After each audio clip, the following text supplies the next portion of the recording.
Bonsoir à tous, merci d'avoir choisi Tchad Info TV. Voici les grands titres de cette édition. La CEDEAO maintient sa position quant à une intervention militaire au Niger pour rétablir l'ordre constitutionnel, ce qui ressort du sommet extraordinaire de ce jour. La ministre du Genre et de la Solidarité nationale, Amina Priscille Longo, en visite dans le Hadjar Lamis, a rencontré les organisations féminines et leur a remis des équipements. Détail dans cette édition.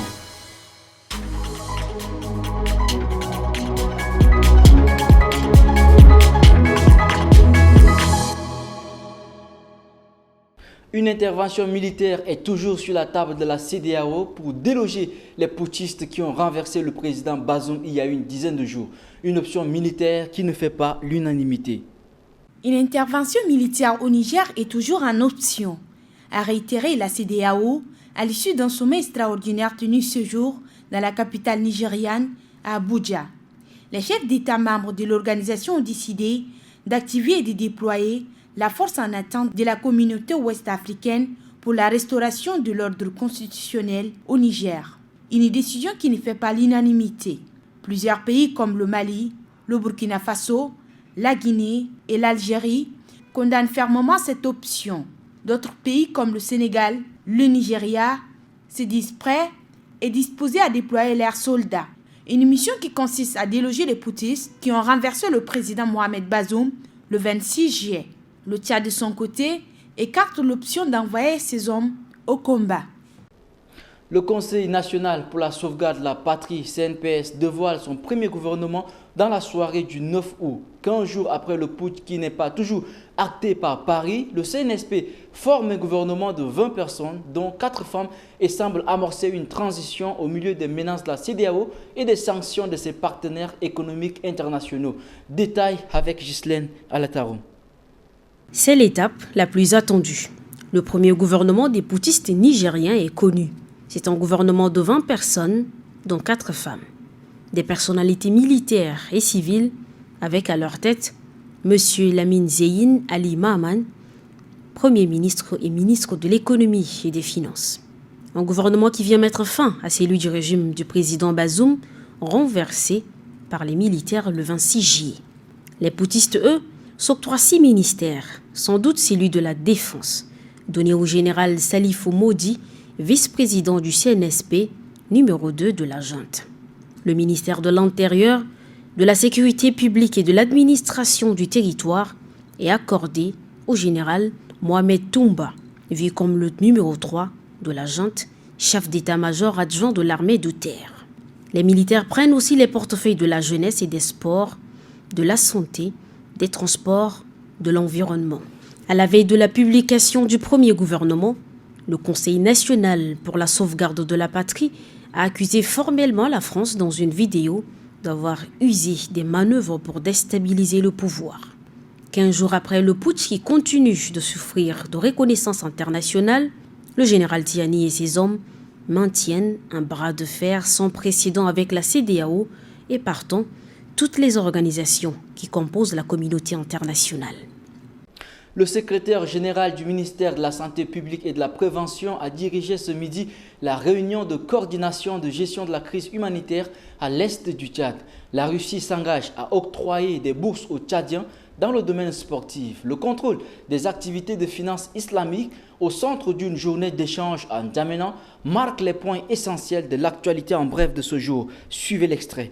Selon des chiffres compilés par les Nations Unies, plus de 1800 personnes ont déjà péri depuis janvier 2023 dans des naufrages en Méditerranée centrale, la route migratoire la plus meurtrière au monde. Dans la nuit du 3 au 4 août courant, un terrible naufrage a causé la mort de 41 migrants dans la Méditerranée. 4 personnes ont pu être secourues, parmi lesquelles un mineur non accompagné de 13 ans, une femme et 2 hommes. Elles doivent leur salut à un navire marchand qui les a débarqués hier 9 août sur la petite île italienne de Lampedusa, située entre la Tunisie et la Sicile, est devenue du fait de cette localisation la porte d'entrée privilégiée par les migrants se rendant en Europe. Signature ce 10 août 2023 à Moscou d'un mémorandum d'entente entre les ministres en charge des sports du Tchad et celui de Russie.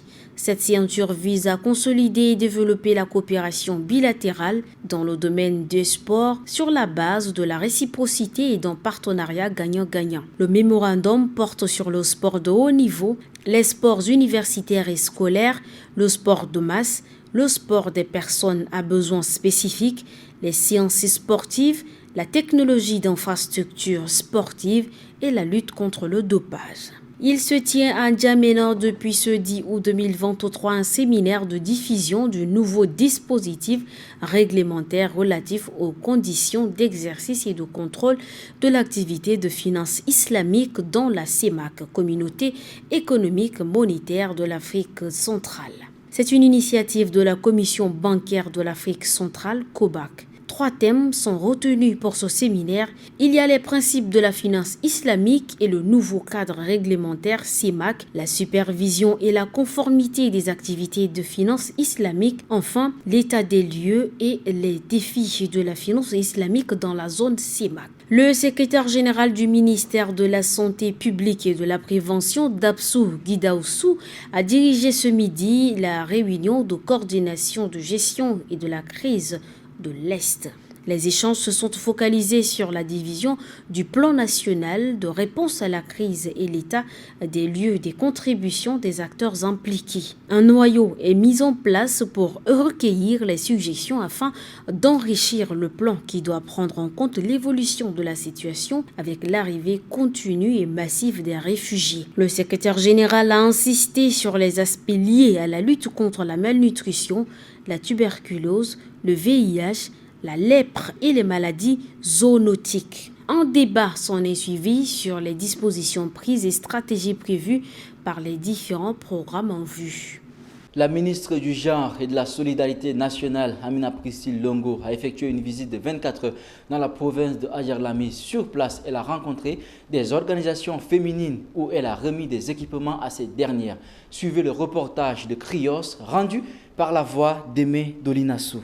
C'est aux cheveux de Khadija que la ministre de la Femme Amina Priscille Longo s'est rendue en premier lieu dès son arrivée dans la province de Hadjar-Lamy. L'adolescente a été brûlée par son oncle à cause de son refus de se marier. Indignée, la ministre a demandé que justice soit rendue pour la victime. Après l'hôpital de Massakori, c'est au tour de personnes vulnérables de recevoir la ministre. La rencontre a été colorée par la remise des vivres, des tricycles aux nécessités, particulièrement aux organisations féminines et des personnes vivant avec un handicap. Les dons que nous vous avons donnés ne sont pas pour une personne. Alors les responsables des organisations doivent être irréprochables dans la gestion et faire en sorte que cela profite à toutes les femmes et les personnes vivant avec handicap qui travaillent au sein de leur organisation. Je voudrais leur demander d'utiliser à bon escient pour que nous puissions voir le résultat et revenir renforcer encore leur mécanisme d'opération. Cette visite du ministre s'inscrit dans le cadre d'une tournée qu'elle effectue dans les différentes provinces du pays pour toucher du doigt la réalité de la femme rurale.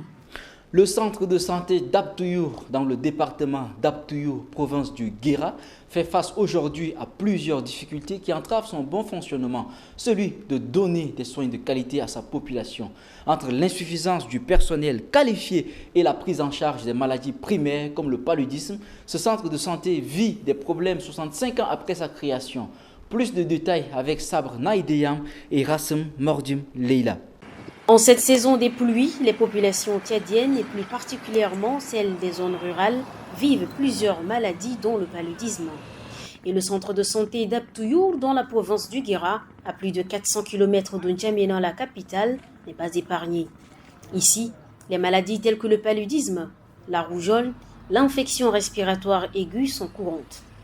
Alors que leur prise en charge nécessite des moyens conséquents, le centre de santé est non seulement limité en personnel qualifié, mais aussi en médicaments pour assurer la prise en charge primaire des patients. À l'endroit des autorités, c'est que nous vivons parce qu'on a beaucoup de centres de santé qui sont même pris en charge par les agents communautaires. Donc il faudra intégrer les infirmiers qui sont à l'instant d'intégration pour que les soins doivent être soins de qualité. Parce qu'en ce moment, il y a certains centres qui sont là encore dirigés par les agents communautaires.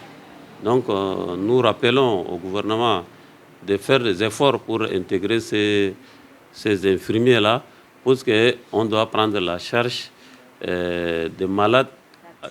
Aliaratou indique que le paludisme fait rage à Abtouyour du fait que la population est moins sensibilisée sur la question.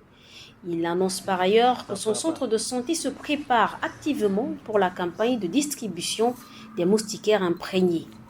Un autre problème dans la zone, selon le responsable du centre de santé, c'est le problème de malnutrition qui frappe les enfants âgés de 6 mois à 5 ans. Autre situation difficile que rencontre le centre d'Abtouyour est l'insuffisance du personnel qualifié malgré l'appui des partenaires en santé du Tchad. Ici, il n'y a qu'un seul employé de l'État. Et Zakaria d'appeler les autorités en charge de la santé de s'investir encore plus pour que le personnel qualifié de l'État puisse intégrer le centre de santé d'Abtouyour. Ce 10 août 2023 marque la cérémonie de distinction et de décoration des 15 membres du jury du baccalauréat, session 2023 par les ministres en charge de l'enseignement supérieur, de la recherche scientifique et de l'innovation, Dr Tom Erdimi, et celui de l'éducation nationale et de la promotion civique, Moussa Kadam. Une cérémonie à titre honorifique qui a eu lieu dans la grande salle Abderrahim Akacha de l'ONEX, Office national des examens et concours du supérieur. L'équipe d'Aimé Dolinassou vous fait le point. Après la période de dur labeur, l'heure est arrivée pour ces enseignants d'être honorés. Ils étaient au four et au moulin pour la reçue du baccalauréat session 2023. Cette équipe n'est rien d'autre que les 15 membres du jury qui reçoivent en ce jour l'attestation de reconnaissance. Après avoir passé ici et après que le bac se soit passé normalement avec les résultats que nous fêtons, nous avons dit oui, les responsables qui ont été en première ligne dans l'organisation du baccalauréat, nous leur souhaitons une distinction. Quant au ministre de l'Enseignement supérieur, de la Recherche et de l'Innovation, il s'agit d'honorer certaines personnalités qui ont fait preuve de volonté et de la considération pour cette tâche assignée. Il s'agit d'honorer certaines personnalités qui se sont fait remarquer par leur engagement, leur dynamisme et leur abnégation depuis des années dans la conduite de leur mission au sein des membres du jury du baccalauréat. Faudrait-il le rappeler, l'organisation et la gestion de l'examen du baccalauréat requièrent beaucoup de rigueur, d'engagement, de probité et de courage. À cette occasion, la présidente du jury, Dr Gotoum Nadinangar, saisit cette opportunité pour remercier Dieu et les différentes autorités tchadiennes pour le choix porté à sa modeste personne et affirme que l'honneur est à la femme tchadienne, sans oublier sa reconnaissance envers son équipe. Je voudrais remercier le Dieu Tout-Puissant qui a permis à l'accomplissement de cette longue tâche qui nous a été confiée.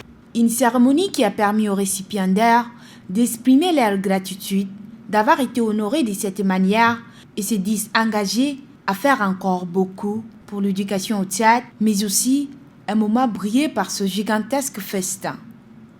Et c'est la fin de cette édition. Merci de l'avoir suivi. On se retrouve demain pour un nouveau journal. Très belle soirée sur Tchad Info TV.